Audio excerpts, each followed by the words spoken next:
Flooding in Chelmsford, by Dudley Courtman.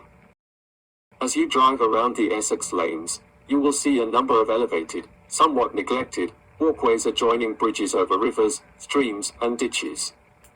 It doesn't seem that there is much use for them these days, as floods are a rare event, and, even when they do occur, very few people use the walkways. They appear to be a thing of the past.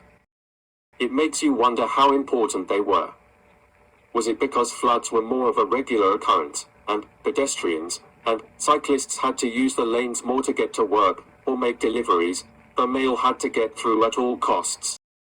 A Chelmsford resident told me that when she went to school at Trinity Road School, in the early 1900s, that duck boards were regularly placed each winter at the bottom of Springfield Road, so that the children didn't get their feet wet.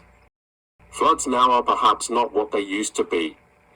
It could be that with the modern land and river drainage systems, and the installation of automatic flood control weirs, all the flood water is speedily discharged into the sea. There is nothing to worry about. It is safe to assume that the lower parts of Chelmsford, the Springfield and Baddow Road area, always flooded before the construction of Chelmsford's flood protection channel, and weir. As our photo shows, the town centre opposite Woolworths is flooded out. This was in September 1958, when a long period of wet weather was followed by a heavy downpour, which the land couldn't absorb. You can see that it was summer during 50s in the photograph by the delivery boy on his bike, and the cyclist in his shirt sleeves. You may spot some other clues.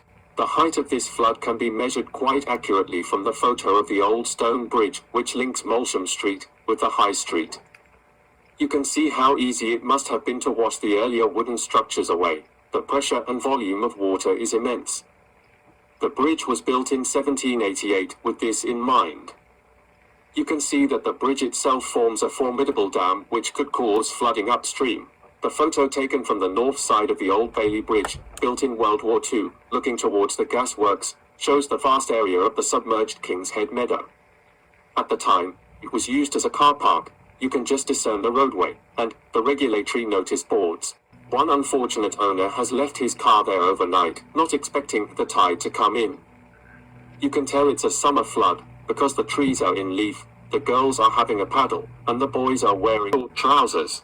The huge gasometer on the right has now disappeared, along with the short trousers. The floodplain below Chelmsford, the Baddow Meads, is very broad and forms part of Chelmsford's flood prevention strategy.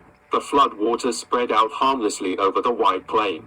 These days the Chelmsford Flood Protection Channel and weir occupy centre stage in front of the gasworks, and the Bailey Bridge has been moved across the meadow to bridge the Chelmer, not the Can as it did previously. It now provides pedestrian access to the new Essex Record Office.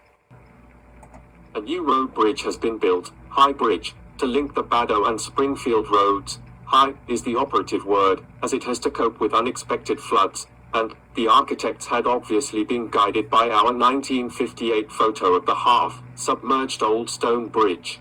Despite all these measures, flooding could still return to Chelmsford. Recently a flood very nearly breached the wall protecting the Meadows shopping centre. As the local press reported at the time, it was a close-run thing. The flooding threat was caused by the jamming of one of the automatic floodgates and the difficulty of gaining access with heavy lifting equipment to quickly repair it. The rationale of the Chelmsford Flood Protection Scheme is to get flood water through the town as fast as possible. The rivers Can and Chelmer are diverted into concrete channels with high walls, with an automatic weir at the end to control flows. But if the gates won't open properly, the flood control element is lost. Barnes Lock. The residents living close to the plain's edge downstream at Sandford are not too pleased by this solution, because their flooding has got worse over the years. Also, as the photo taken just below Barnes Lock clearly illustrates, the towpath of the Chelmer and Blackwater navigation, as in the past, still floods. If there is a message to be learned from these observations, it could be that, with the onset of global warming and the disturbed weather patterns associated with it, there will be more rain than in the past. When it falls by the bucketful, and the automatic floodgates stick, that will be the time to reinstate the duckboards in Springfield Road, and refurbish our neglected boardwalks along the Essex lanes.